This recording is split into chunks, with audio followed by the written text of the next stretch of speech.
प्रश्न बघा, 97 गुणिले 6,987 बरोबर 6,77,739.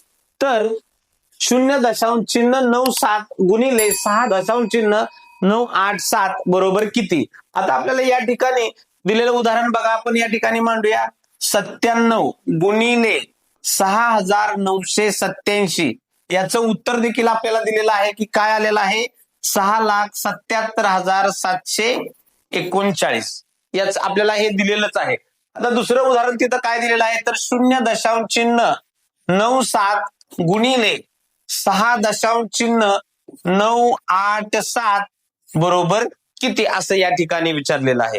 आता प्रत्यक्षात जर आपण अंक बघितले दिलेले याच्यात तर अंक तेच आहेत, फक्त आता काय इथं दिलेलं आहे तर इथं आपल्याला काय दिलंय तर दशांश चिन्ह दिलेलं आहे. आता या ठिकाणी याला म्हणायचं गुण्य आणि हा काय आहे तर खालचा गुणक.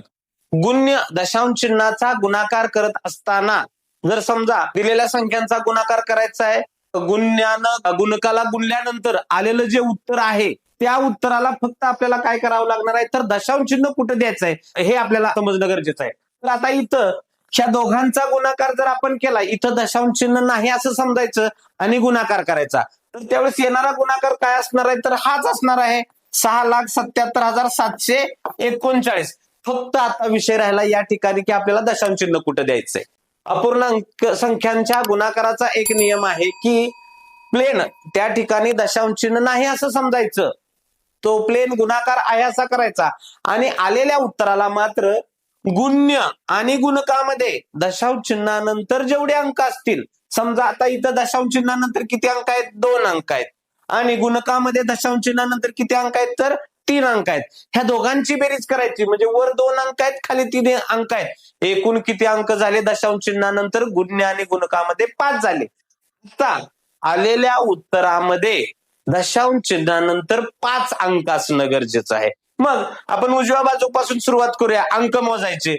1 2 3 4 5 म्हणजेच या 6 नंतर दशांश चिन्ह दिलं की आपल्याला या ठिकाणी किती दशांश चिन्हानंतर अंक मिळाले 5 अंक मिळाले.